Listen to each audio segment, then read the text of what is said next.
Welcome to Between the Covers, the show for readers and writers and lovers of books.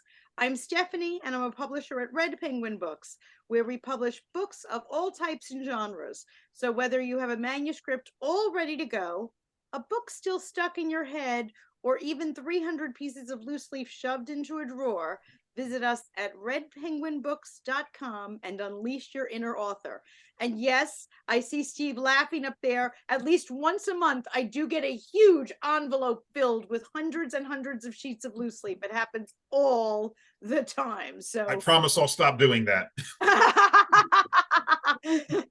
My assistant really hopes that's true. Well, our first guest today, Steve Reger, is the author of The Stormfront, which is the book one of the Stormstrong trilogy. And our author writes, the year is 1618, and the Christian world stands once again on a knife's edge. The once great Holy Roman Empire, like most of the rest of Europe, is divided along religious, political, and economic lines, pitting Catholics against Protestants, princes against monarchs, and the rich against the poor. And a war unlike anything Europe has ever seen is growing increasingly inevitable. Destined to be caught up in the coming conflict are two very beautiful but very different women. Lacey Atlantis Vanessa von Stormstrong is the only child of a wealthy Catholic archduke, while poor Sarah Latova is a Protestant thief who knows practically nothing of her past. These two strangers share a strong faith in the same God, but their respective attempts to find peace in a world dominated by violent and powerful men will lead them straight into the abyss of a war that will tear Europe apart for the next 30 years. Ooh, author I love the way you read that. Oh, I'm glad. Please welcome author Steve Reger. So glad to have you. My pleasure. Thanks for having me. I love reading those. And, years ago, I realized that the audience didn't necessarily know what your book was about. We'd jump right in. I'd say to an author, tell me about your book. And they'd say, oh, yeah, I wrote it for about 5 years. And nobody would have a clue. And I said, you know what? They slave over those descriptions. I'm giving it the whole, No, you did a great job. It was like the movie trailer voice, like in a world in which, that's great. The goal. That's the goal. Well, I mean, by the time I get to the end of it, everyone's like, oh my gosh, I want to hear about this. This is amazing stuff. So now you can tell me how long it took and what inspired it and all that other good stuff. Well, it took me a little over a year to write. I recently retired from a 30-year teaching career and had always wanted to write and now had the time. The inspiration really came from, I had this crazy idea of mixing different literary characters that might not normally come across each other. I thought, well, what would happen if King Arthur met Sherlock Holmes? And the one that I kept coming back to was, what if Robin Hood met Van Helsing, the vampire slayer? And I thought, well, that would be an interesting meet. And then for some reason, both of the characters became strong female lead characters. So the Robin Hood character was the genesis for Charlatova, my poor bohemian Protestant. And the Van Helsing character became from Van Helsing to Vanessa. And then it went from Van Helsing to a number of iterations, and then it settled on Stormsong, and it really just kind of took off from there. And it's been a blast to write these characters. They've become a part of my life. Fantastic. Were you a history teacher, religion teacher? I was. I taught world, European, American history for 30 years. I was retired for all of about 6 months and then came back out of retirement. I'm currently teaching American literature at a private school here in Cincinnati. And that has been wonderful too, getting to teach literature while I'm simultaneously attempting to make my own. 6 months. Retirement lasted a whole 6 months. Huh? That's more than Tom Brady. I lasted longer than Tom Brady. That's very true. Was it the dog you had to get away? What? No, it was the school district that both of my boys attend, and they had a particular need, and they begged very well, and I was a sucker. I can't say no, so I said, sure, of course, I'll do it. It's been a blast. So I'm absolutely thrilled that I made that decision. Oh, I'm thrilled for you. Now, this is a whole trilogy.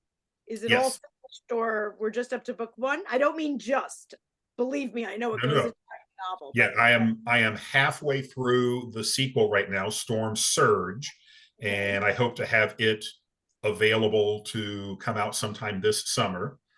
And then I'm going to take a break from the trilogy for a while. There is a science fiction novella that is just percolating up here, and I need to get it on paper before my head explodes. And then once that is complete, then I want to come back and finish the trilogy.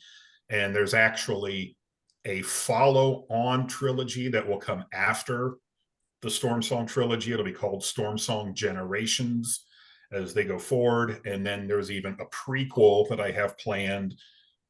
So I'll be with these characters for the foreseeable future. Wow, three more after this and a prequel. It's like Star Wars. It very much is. Yes. Now that means you might have, somewhere between, 7 and 9 books in your head. Are you a Yes. plotter, as they say, and you have it all planned? No, I am not. In fact, there have been many times in the first book, and I'm at one of those crossroads again now, where I will reach a point where I don't know what happens next. I'm not sure. I always knew how each of the first three books would end, that there was kind of a dun dun dun big reveal at the end of each of the three books. So I knew how they would start. I knew where the end point was, but I had no idea how to get from A to B. And when I get stumped, I go to our local library and I just randomly pick books off the shelf, and I will sit there and read for hours if necessary until something clicks and sparks my imagination. Okay, now I know what happens next. Most often it's the Bible, but it can be fiction, nonfiction. Last summer, I picked up a book that was all about the competition between Nikolai Tesla and Thomas Edison in trying to Oh, bring AC versus DC to the market. And that all of a sudden, I'm like, now I know what happens in chapter 46 or whatever it was. So no, I am definitely not a plotter. I have no idea what's going to happen in the next chapter, and I probably won't until I sit down. And right now I'm reading a biography of Lewis and Clark, and I'm also reading a book about a Catholic exorcist. And I'm also reading a couple of fiction novels. So at any given point in time, I've got three or four things I'm reading, and invariably one of them will do right. that for me. So that's interesting that the immediate, what's happening on the next page or in the next chapter might still yet to be determined. Yet one book in, that this is a trilogy, that Mhm. there's a trilogy after it, and that there is a prequel to come. I'm so glad you said that, because people think that there's a serious, either I know everything, what's on the next page, including the next 9 books, or I know nothing. And you're showing that those two things are not necessarily at odds with each other. Right. And I'm getting a lot of pressure from my wife, who read the first book and is already reading what I've written of the second one. And she asks me almost daily who's going to live and who's going to die. And I quite honestly, I don't know myself. I know some of them, but Right. and she's made it very clear that there are certain characters that if they die prematurely, that's grounds for divorce. So I have to proceed very carefully as I go through the second and third books. Yeah, yeah. So if you're a little mad at her, That's right. That's what I told her. I said, it's like George R. Martin. I said, and anytime, you make me mad, I kill a Stark. well, you mentioned George R. R. Martin, and do you think he's ever going to finish writing the series? I hope so. I've been waiting for years. I just finished reading one of the prequels, Fire and Blood. I'm hoping he'll finish them before I die. But I don't know. He seems to have gone off, and I he's think he very needs to happy check right. the library like you always Yeah, do. exactly. Or maybe the fact that the HBO series came to an end has kind of stunted his desire to finish it. But I'm still waiting. Yeah, well, I think it must be very disconcerting for him to see that they ended it in a way that either one of two things is true. Totally different than what he would have done, and that's Right. kind of weird, or exactly what we would have done, but now that he sees that the popular opinion is against that, he has to go in a different direction. Right. And if he doesn't go in a different direction, will that affect sales? Because we already know what's going to happen. Um, so yeah. Oh, it must be horrible for him. The price of It must fame. be horrible. Oh, just I weep for him. Yeah, it is a little hard. I guess I should have said feel sorry for. That's Yeah, I think he's going to be okay. a little overstatement. So a teacher, you retired and started writing, and then you went back to teaching. So now you're juggling both. You just don't sleep. Yes. Yes. Well, I'm not teaching full time, and that there's a huge difference between teaching full time where it's all encompassing and just teaching a class or two. And it's at the same place that my boys attend, so I can take them in the morning, drop them off, go over to the coffee shop, write for a little bit, go teach class, come back, write for a little bit, and then pick them up. So um, it's worked out very well so far. Fantastic. Tell me a little bit about world building for you, because you're really sitting right there on the edge of Yes. research and fiction, Yes. because the research is not going to tell you everything. So tell me how you manage that. Well, first of all, it was I selected a time period that fit two criteria perfectly. One, it was one that I knew a great deal about because I taught it. And two, it's one that nobody else knows anything about, so I can get away with whatever I want. I Hmm. can, yeah, this castle was in Berlin. Sure, it was. I mean, nobody really knows.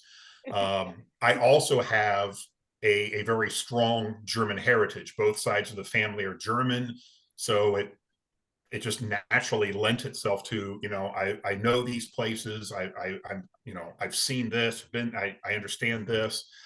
So the world building was really rather easy because I'm using real people, real battles, real events, real locations, and I've just interjected into that then my fictional characters. So they're interacting with the actual Holy Roman Emperor and these generals, and 80+% of the characters in the trilogy are authentic. So it's a little bit historical fiction, but then I've also brought a level of low fantasy into it as well. So it's historical fantasy, but also with a lot of research and nonfiction elements in it as well.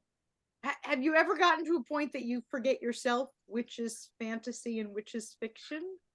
No, but I have gotten to the point, I said this to my wife the other day, where I've lost track of where everybody is. Mm. And I have to go back and do research on my own book and then sort of like, wait a minute. Where did I leave that general? And where's the emperor right now? And it's getting a little out of hand trying to because I keep introducing new characters as previous ones die off naturally or unnaturally.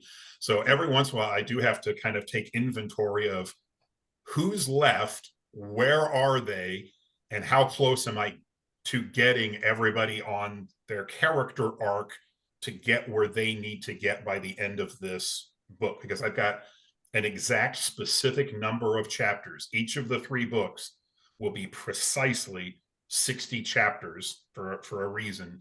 So I know I have a certain limited amount of space to move everybody around.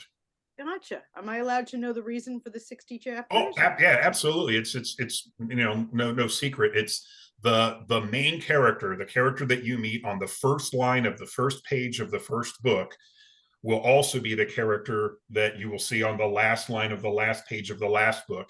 And between those two moments, she undergoes a 180-degree character arc. She Oh, is in every way different from the person you first met. And each of the chapters, there will be 180 of them, represents 1 degree of her Oh, character arc, so that by the end of 180 chapters, Vanessa is no longer remotely like the person that we had met on page 1 of book 1.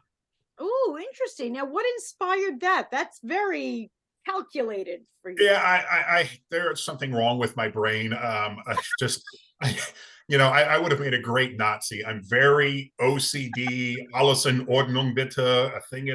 So something about the just the symmetry of that just made such perfect sense to me that that almost came right from the beginning. And um, I think maybe I'd even made that decision and then had to justify why. I'm like, oh, here's why. It's because, but yeah, it's because I have OCD tendencies. I have to tell you, I have conducted probably, hundreds, if not thousands, of author interviews. You are the first one ever, well, twofold. One that had a specific number of chapters over the course of not just one book. Some people say, I want there to be 50, but an Right. actual over the course of a trilogy because of a character arc. And you're actually the first time I've ever heard anyone say I would have made a great Nazi. So Uh, there's that. yeah, just look, the truth is told. You do stick out from the crowd. That's why I said hundreds, if not thousands, of authors, and Yeah. and never I have don't know one what that's going to do for book sales. That might. exactly. Well, among some segments, it might do very well. Yeah, that's true. That's true. Not the segment that I'm trying to reach. I But understand. So yes. we'll just delete that one. All Now right. you were saying about remembering where your characters are. So I guess there's no room in your house with a giant whiteboard and post-it notes and a map of Europe and none of that, huh? No, no, my house is dominated by my 2 boys. Every room in the house is a playroom. We think we have a dining room, a family room, an office. In reality, we have lots of playrooms.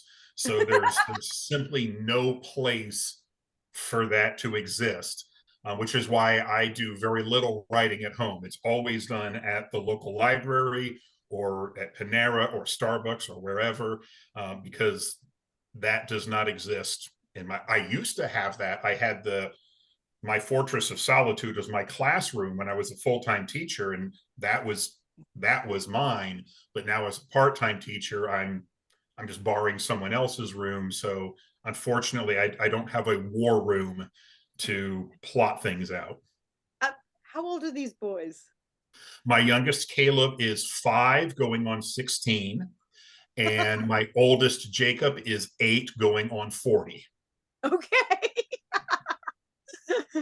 I totally get that.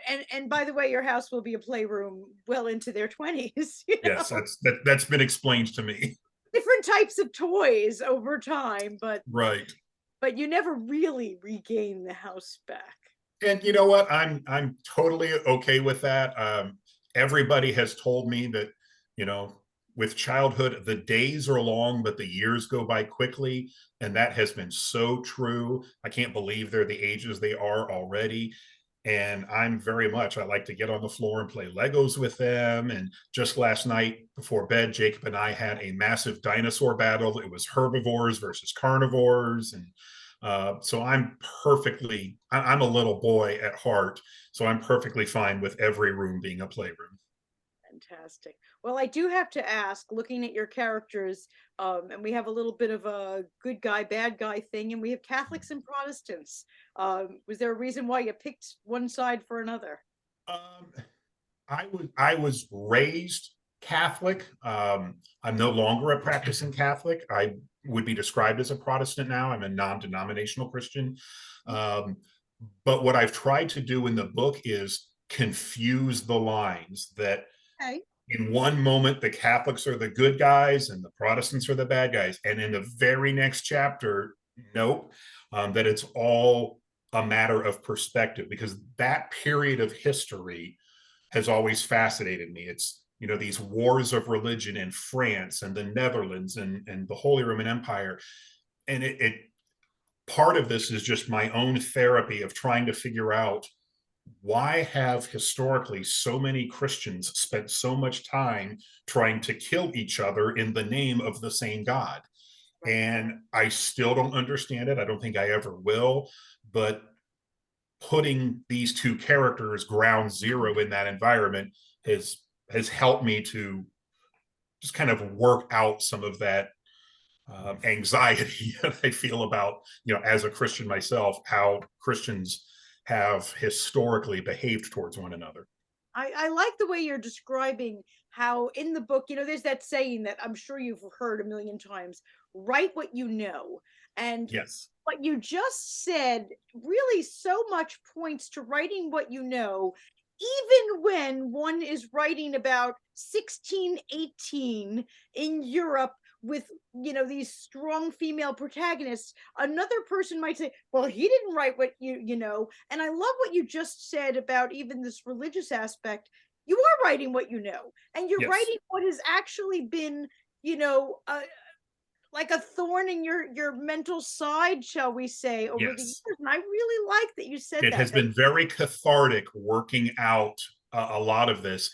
And an unintended consequence of this is that it has massively deepened my faith in God and improved my relationship with God. And I was never one of the people who felt like God could actually speak to us directly. I never felt that before, but it has happened on multiple occasions through this process where I know he is speaking directly to me, Steve Reger, and has gifted me with an idea or something. So even if nobody ever read the book, it would still have been a great endeavor for me personally in terms of my relationship with my parents, my God, my wife. It's been phenomenal. That's huge. I am so glad you said that, because often people think, okay, a nonfiction writer gets that kind of a, but no, this is through fiction. And Mm-hmm. it's fiction that has deepened your faith, improved your relationships, helped you as a person to evolve and grow, just as you're having your characters on a character arc. It's not just detached from you that you're writing this story about long ago and far away. Correct. Well, and I've also, with their permission, of course, I've worked in former students. I have former students who have shown up as one is an enlightened nun. One has shown up as a slave. I've worked my dog into it. Kimber has become a very lazy horse.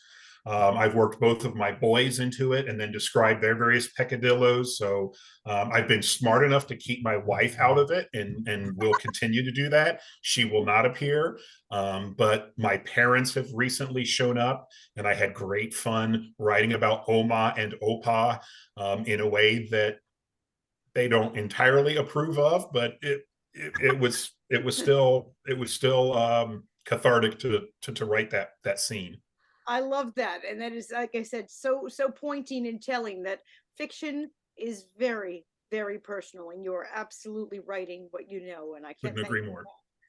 Our next author certainly is writing what he knows. Brian Vukadinovich is the author of Rogues in Black Robes, Destroying Lives and Committing Crimes with No True Accountability.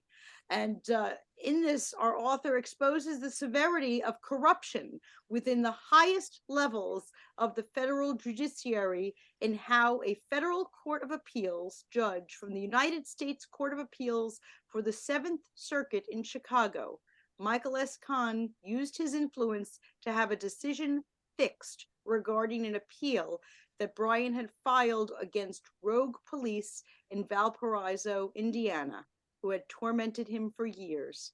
In Rogues in Black Robes, you will read how a former judge of the United States Court of Appeals in Chicago, Richard A. Posner, after retiring from the federal bench, decided to come clean and disclose how he allowed himself to be manipulated by Judge Kahn into throwing their decision of the appeal of the police case as a favor to Judge Kahn, even though he, Judge Posner, knew that the appellate decision should have gone in favor of Brian Vukadinovich. and against the Valparaiso police. In Rogues in Black Robes, you will read how the Chief Judge of the United States Court of Appeals for the Seventh Circuit, Diane S. Sykes, and other members of that court covered up their case-fixing activities. And you will also read how the Administrative Office of the United States Court Chief Justice John Roberts and Attorney General Merrick Garland turned a blind eye to the case-fixing activities and swept the judge's nefarious acts under the rug in order that the public would not know about the degree of judicial corruption that has permeated the federal judiciary. In Rogues in Black Robes, you will read about the mechanisms that are put in place to protect corrupt judges from accountability when they breach their sworn oaths of office and even violate the laws of the United States. Our author, Brian, is a speaker with the All-American Speakers Bureau. In addition to being an author, he's available for speaking engagements to organizations, schools, colleges, and clubs. Please meet author of Rogues in Black Robes, Brian Vukadinovich. Thanks so much for joining me. Hi, Stephanie. Thank you so much for the invite. I really appreciate that. Oh, my pleasure. And before we get into the heavy topic of your book, how did I do? I was going to have Steve do the introduction because he could pronounce your name better than I did. Did I manage? You did absolutely fabulous, as you always do, being my publisher of the book, all of the things. I try. But we were talking with Steve about books that are personal. It could not get any more personal than this book. So can you bring us back to what happened in your own words that led to this book?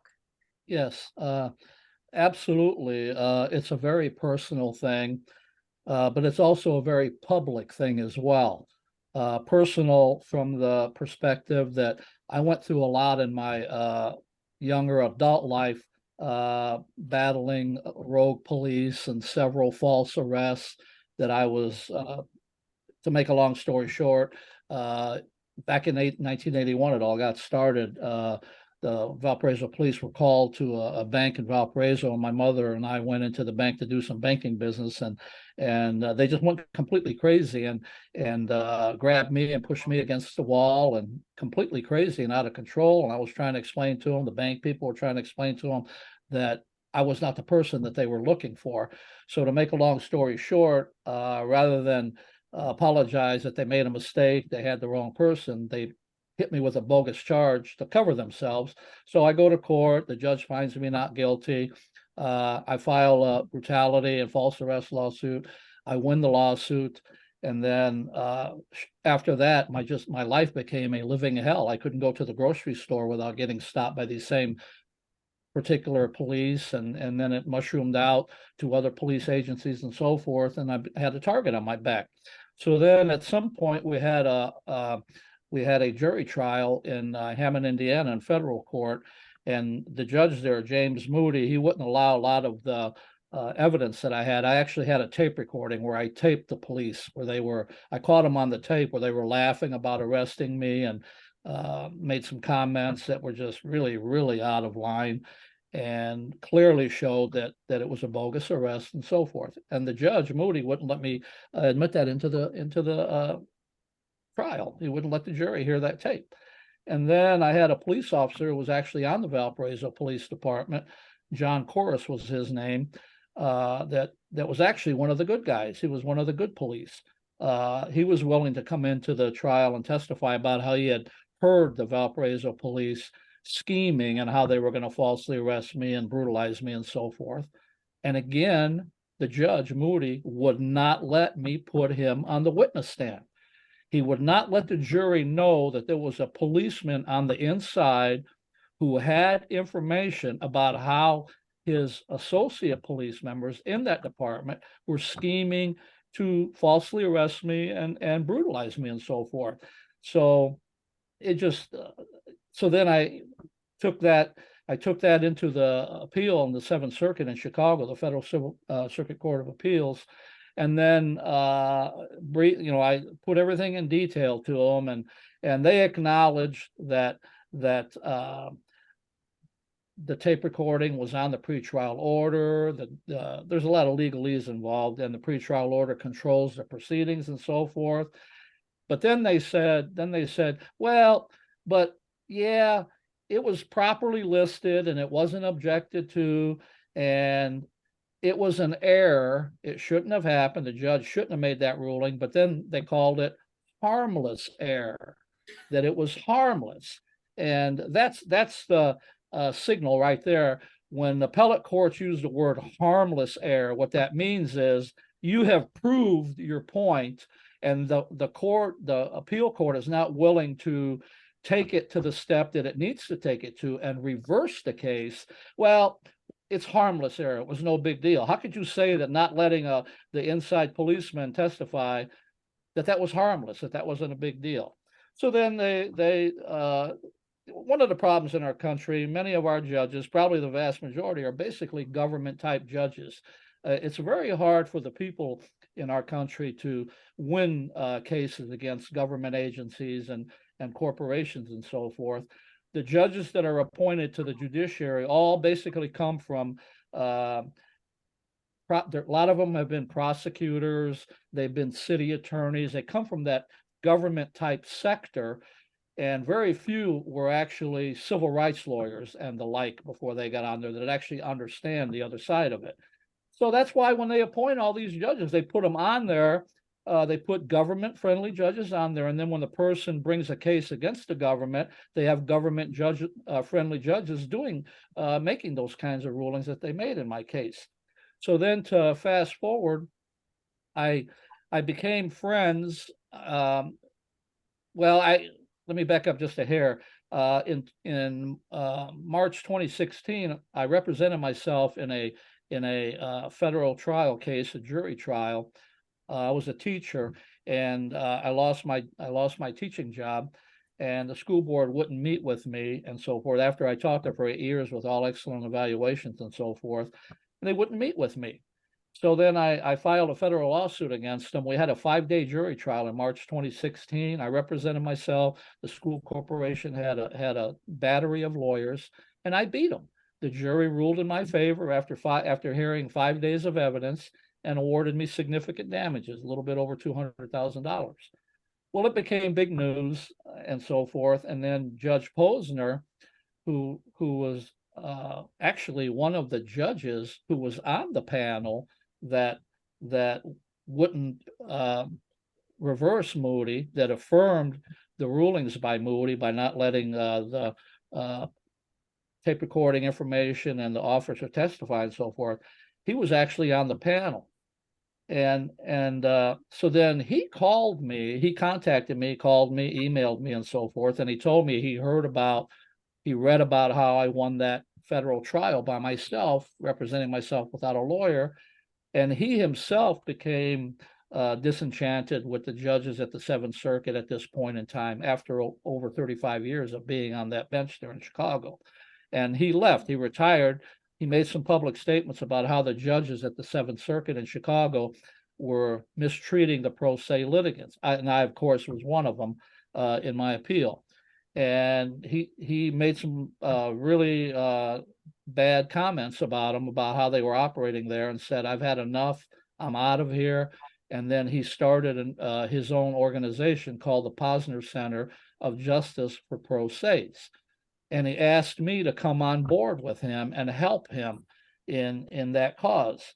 Well, I always had in the back of my mind, well, he was one of the judges that actually ruled against me in that appeal against the police.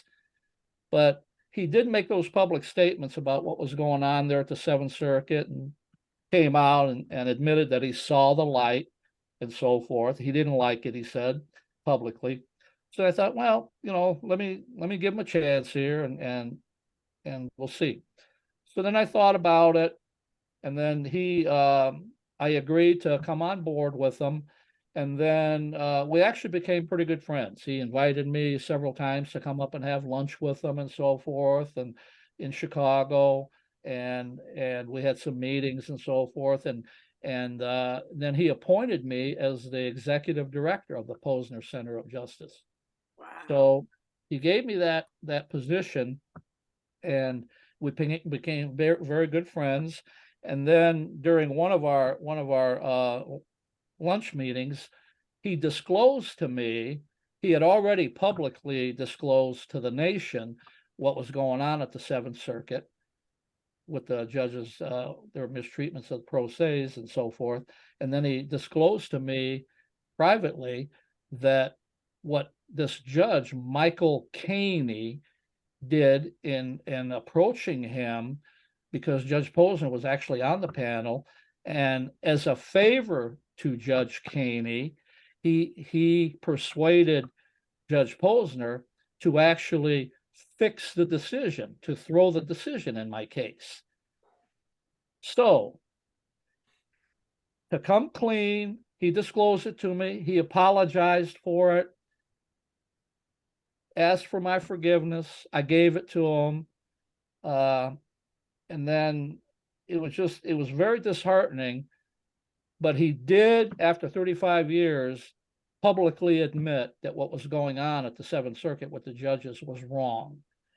And he disclosed it to me, what happened in my case. So then I filed a judicial misconduct complaint against Caney with an affidavit, and I stated in the affidavit that Judge Posner disclosed to me that Caney had him, Judge Posner, fix the decision in the appeal and so forth. And then it was up to the Seventh Circuit to investigate that and do something about it. So then what happened was, and I put it all in great detail. So then the chief judge of the Seventh Circuit, her name is Diane Sykes. In September 2021, she filed an order dismissing the judicial misconduct complaint, stating that, well, it happened a long time ago, and then she actually put in the order, and why didn't Vukadinovich bring this to our attention long before that he did? Well, first of all, yes, it happened a long time ago, but it was only disclosed to me recently.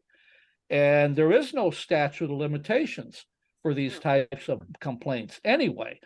And then to show how corrupt the courts operate, she stated in the order, well, people move and their addresses are unknown, people die. And well, first of all, Caney was still a member of the Seventh Circuit when she wrote that order. He had an office probably right down the hallway from hers, so he wasn't dead at the time, and she certainly knew how to contact him. He was right there with her in the Seventh Circuit at the time.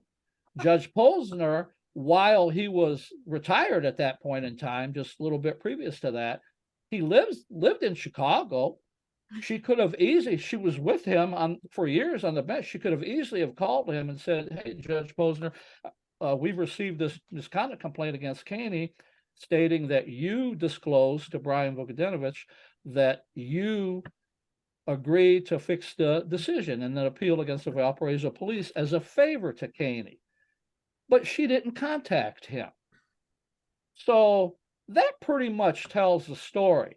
Let's just whitewash this thing and not get, and by the way, Caney did not deny on the record that he had Judge Posner fix the decision and appeal. So that also was very strange. The fact that she did not get a denial from Caney, and the fact that the Chief Judge Sykes did not contact Judge Posner, he could have confirmed it, he could have denied it, but she chose, well, it's for me to issue this order and cut Caney loose.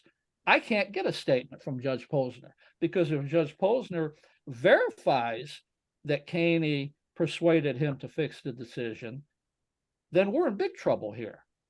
So that's how they operate there. So then I followed the protocol. I filed a review with the Seventh Circuit of it. Of course, they just rubber stamped Sykes's order.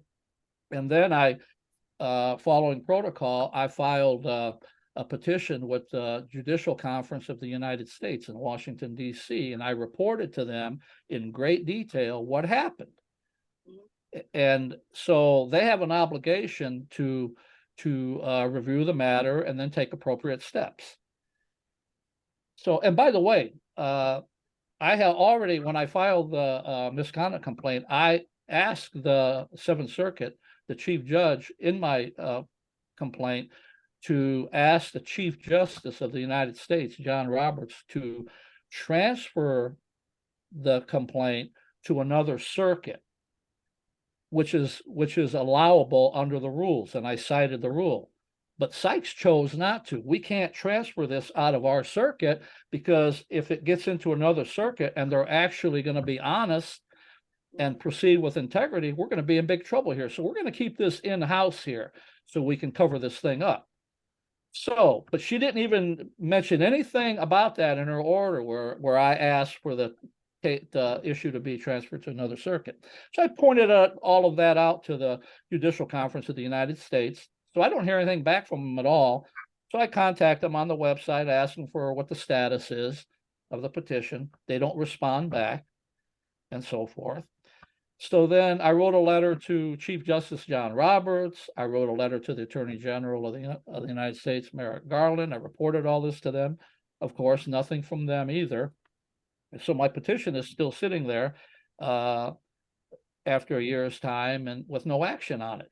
They do not want the public, the judicial hierarchy in the United States does not want the public to know how corrupt the federal judiciary is.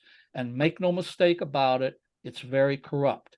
I contacted my senator in Indiana. His name is Todd Young. I asked him to check into the status of my petition with the Judicial Conference, with the Administrative Office of the United States Courts, and he told me that he contacted him and he let me know what he heard when he heard something. So a lot of time goes by. I ask him, what's the status? Well, we haven't heard anything back from him. So I kept getting that back from his office. So I asked him, the senator, I would like to see a copy of the letter that you sent them. Now, I think that's a very reasonable request. I'm the constituent. It involves me. Let me see the letter that you said you wrote on my behalf. And he wouldn't provide me with a copy of it. So I started thinking, you know what? I don't think he wrote that letter, because he would have wanted me to see that letter. So then I contacted the chair of the Senate Judiciary Committee, Dick Durbin, who loves to appear in front of TV cameras and spew out all kinds of nonsense, political nonsense all over the place. But when it comes down to actually digging into an issue of judicial corruption, he runs and hides in the nearest corner that he could find. So then I wrote, that's where it's at right now. My petition is just sitting there. It's a ticking time bomb there, and they know it. They do not want the country to know that a federal court of appeals judge who was actually on the panel in the decision disclosed that the decision was fixed at the Seventh Circuit, that another judge, Michael Caney, had the decision fixed, and they do not want the country to know that. Otherwise, they would have dealt with it. Right. So I decided to write this book, and I'm going to let the country know, the world actually, what's going on in the American judiciary. You know, not too long ago, Reuters did a poll. Reuters reported on a Gallup poll. Gallup took a poll not too long ago, and the people responded. 75% of the country doesn't trust the judiciary, the federal judiciary. Only 25% of the country, a quarter of the country, has confidence in the federal judiciary. Well, there's a reason for that, and a lot of it is just what I said. It's corrupt, and they hold everything in secret.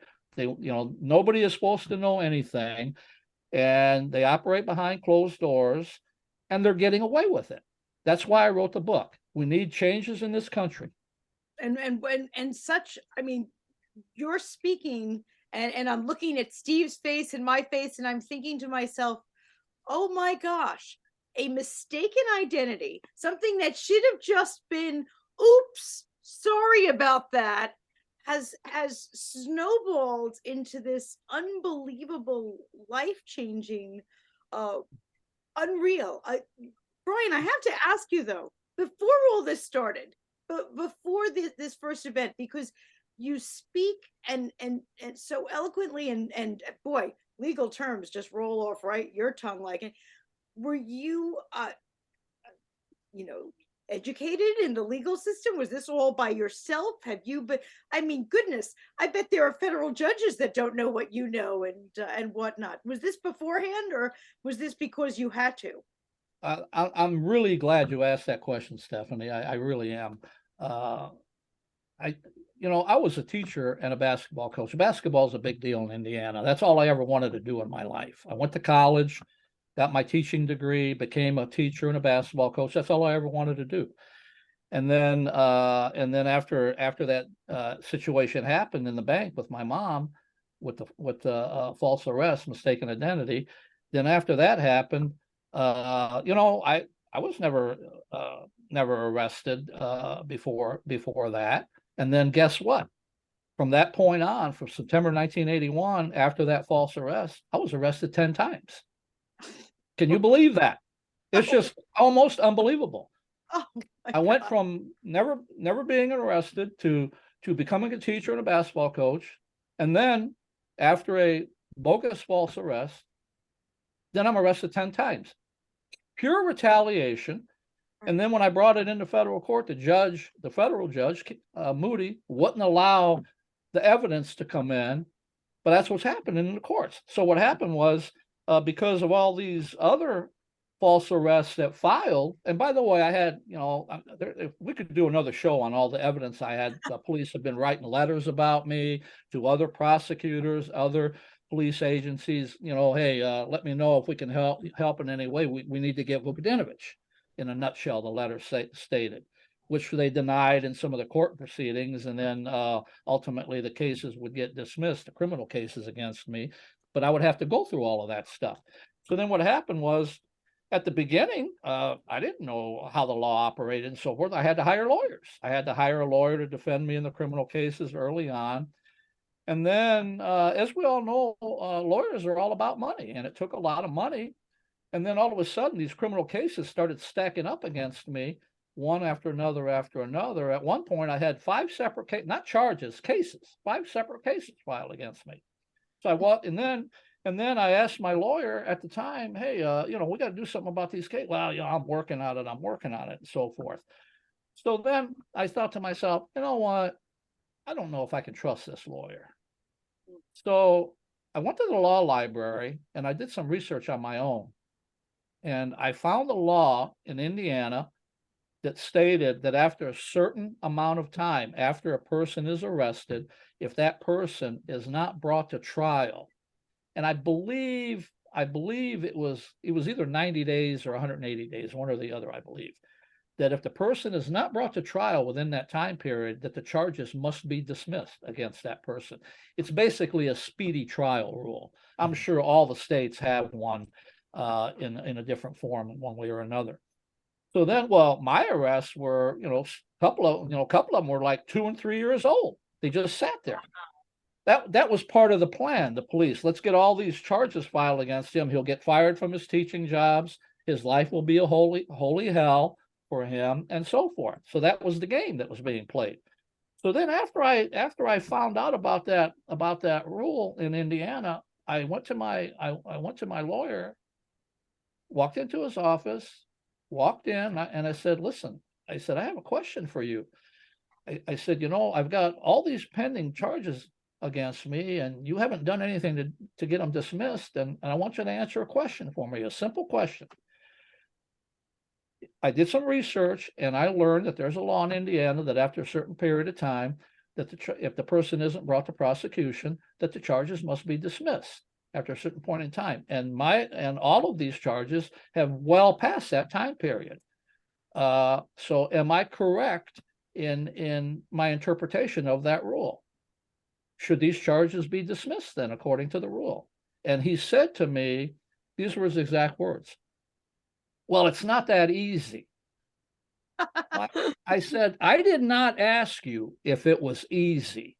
I asked you if I was correct, if that's what the rule was, as I stated it. Well, it's not that easy. So I said to him, I gave him a directive. He's my lawyer. I'm the client. I'm paying him. I gave him a directive. I told him, you will now file immediately motions to dismiss under that rule, to dismiss all of these cases against me. And I said, are you going to do that? And he said, well, it's not that easy. We had that talk again. So I said, look, here's the deal. I said, if by tomorrow, by the end of the business day, if you do not file the motions to dismiss based on that rule, then I will file the motions on my own. And I'll never forget his exact words to me. You're not filing a damn thing. Those were his exact words to me. So I said back to him, well, you're fired. You are no longer my lawyer. You're fired.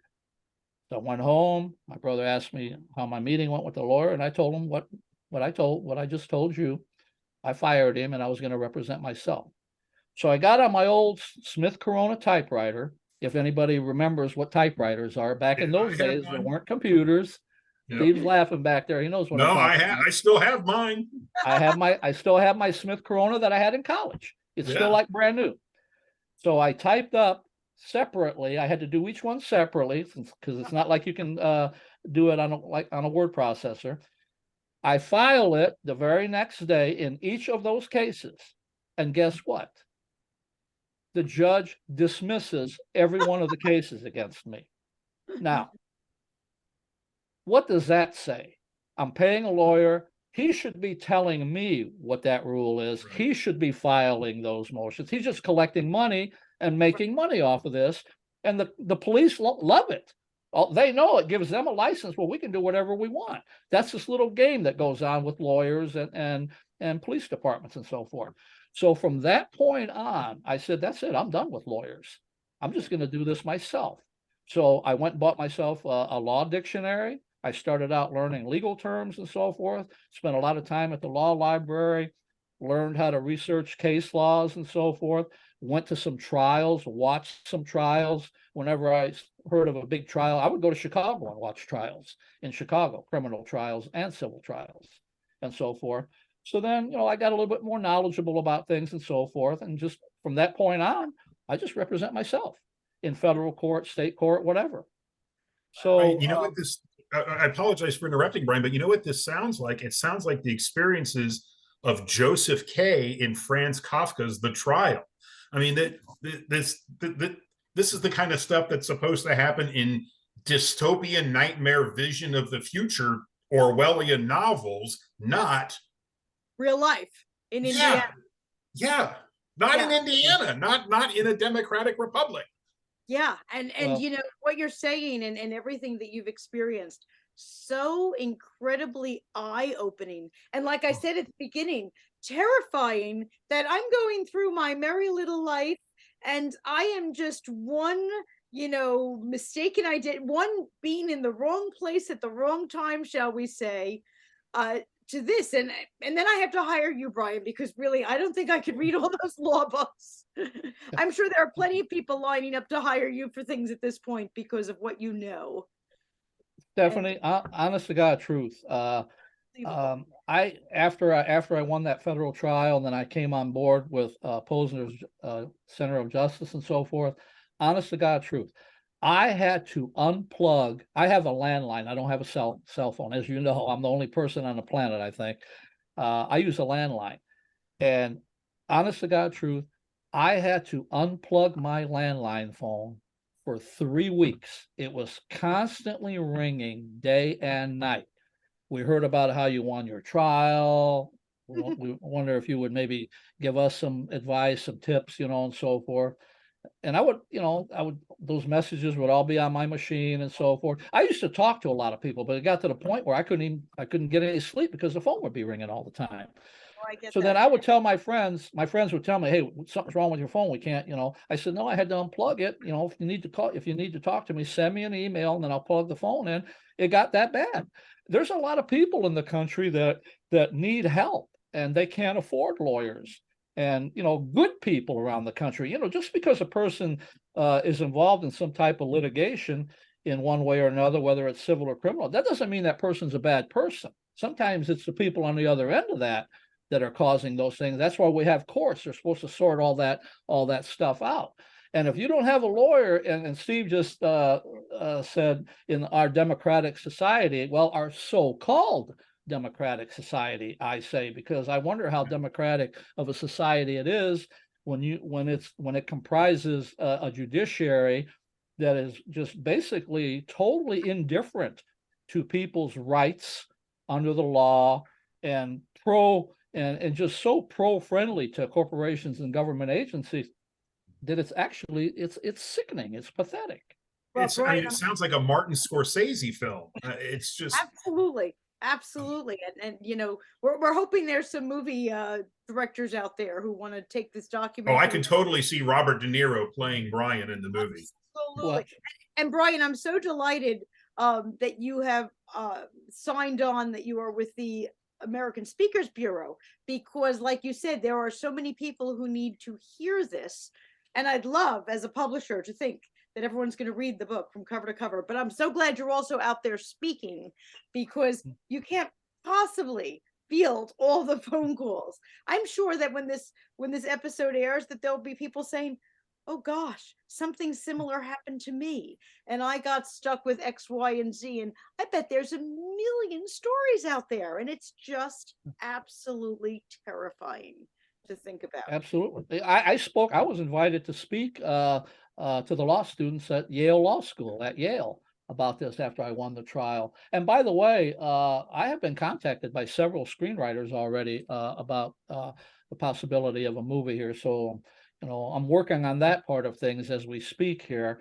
And I'm sure that once my new book comes out here, after the great job you've been doing with me and helping me get it published and so forth, that I'm pretty confident that there will be a movie, and a movie needs to be made so people can understand the significance of this problem, and it's very significant.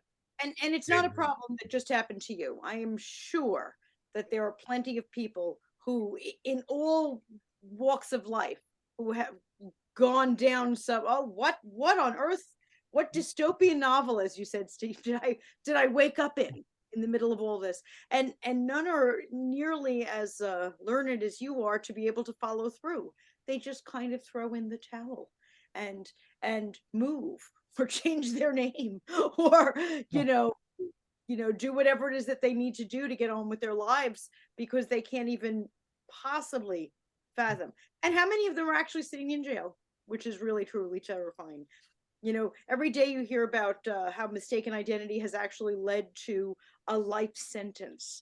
I just saw in the news somebody who was in for 17 years because of a fire in her home, and the arson inspector decided that she set it and her 2-year-old was killed. She spent 17 years in jail doing what you did, which is researching and learning and understanding the law so that she could fight for herself to get out.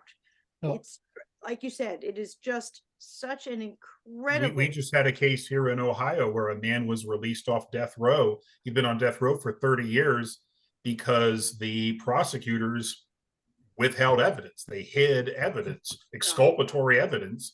And it's just now come to light 30 years later, and he's, you can't replace 3 decades of your life. No, you can't. Or can you, Brian? Well, Steve, I was just getting ready to talk. I was going to say something about that case. I know about that case where that person spent 30 years of his life in jail there in Ohio. I was just getting ready to talk about that. And let me add this. As Steve said, the prosecutors withheld evidence in that case. So let me throw this out there. I think there should be an eye for an eye law. We have a lot of people that Stephanie talked about 17 years. Steve just mentioned 30 years. There's a lot of them with a lot of years, plenty of people around the country that have been falsely prosecuted and convicted based on withheld evidence and tainted evidence. So I feel that there should be an eye for an eye law. I feel that if a person such as the person in Ohio spent 30 years of his life, well, then the prosecutor who withheld the evidence, he should have to spend 30 years of his life in jail. There absolutely has to be accountability. And the fact that you try to, bring a case about that, now you have evidence that there was this issue and it's being swept under the rug, just points to the fact that there is zero accountability for these kinds of things. And I, as I said, I can't thank you enough for enlightening me, but I'm sure that there are just as many people who are going to either hear you speak, pick up your book, watch you here and say, oh my gosh, that's me also. And it's so important and so empowering for people to know that you're here and that you had the ability to not only represent yourself, but also to write a book, because you both know, because you write books, it ain't easy to write a book. And a lot of people who are in your similar shoes are not nearly as powerful as you have made yourself to be over these years. And it's really a gift that you're giving, not just to you in your own case, but to all of those voices who can't be heard themselves. It's a real gift that you're giving them. So Thank you, Brian. Thanks, Steve. Thanks, Stephanie. I appreciate that coming from both of you. Thank you. Means a lot to me. So important. Steve mentioned with his own book how much of a transformation in his own life he has gone through in writing, and that regardless of what happens, he wants one person to feel that same. And I know that happens. We'll never know who that person is, but we know that happens. And Brian, similarly, I have no doubt that somebody, hopefully many somebodies, and hopefully many somebodies in power, will read this and realize what is between those pages, because writing is just such a powerful thing, whether it's fiction and transformational, or whether it's nonfiction and it's informational. It's just so important that your books are out there and touching people, both of you. It's just a huge gift. People think you write and you're all alone, and it's kind of almost a selfish act that you're writing and it's for you. No, you're writing for other people, and that is just so huge. I do want to ask the two of you before we sign off about who you want to read your book.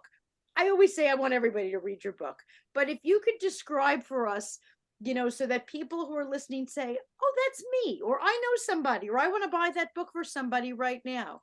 Steve, can you tell us a little bit about your target reader, so that I can hear that and say, oh my gosh, that's my nephew, my husband. Who can I buy this for today? Well, it's funny you asked that question, because I've had traditional publishers of fantasy tell me that the book was too historical and scriptural, and yet I've had traditional publishers of Christian works say that it's too fantastic. And so my target audience is a very narrow group of two kinds of people.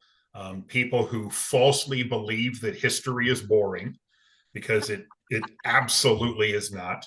And at the risk of sounding too evangelical, my other target audience is non-believers, people who maybe have never read anything from the Old Testament or the New Testament, and will pick this up and start to ask questions like, is that true? Was the ministry of Jesus really about that? And did this really happen? And so I guess my target audience is people who will ask questions. I tell my students all the time, my number one commandment to my students is always question authority. And my dream demographic were people who would do that, who would question my own writing. Is this true? Is this false? But would also question, why did that happen in the 17th century? Or why is that still happening even today? Yeah, no, I'm so glad you mentioned that, because on the surface, your book is also for the demographic of people who love history and want to read about all these people. So, and then that demographic, I was listening to you speak saying, oh, that's my husband. I'm gonna let me grab this book for him.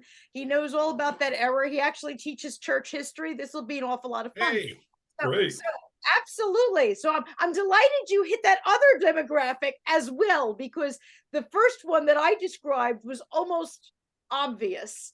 Right. And you mentioned the one that maybe, oh, okay, I didn't think about that person too. Awesome. Right. That's exactly what I want to hear from. And Brian, how about you? Who should be getting a copy of Rogues in Black Robes today? Well, honestly, I don't necessarily have a target audience per se. And I believe truly and honestly that everybody should read the book. The reason I say that is everything that I wrote about involves everybody in the country. True. People are taxpayers. Uh, they're citizens of the country. They go shopping. They don't want to be falsely arrested. And when something goes wrong, they want to have enough confidence that the right thing is going to happen in the courts, and the right thing is not happening in the courts due to the corruption that's going on. And all people, whether they've ever been involved in any litigation or not been involved in the litigation, as a taxpayer, you're funding the courts, whether you've never even set foot in a courthouse. You need to understand what's going on. Kids in school are taught we have a constitution and so forth. But yet when something happens in your life, sometimes that constitution isn't being followed by the judges. So, in a way, you get brainwashed a little bit in school.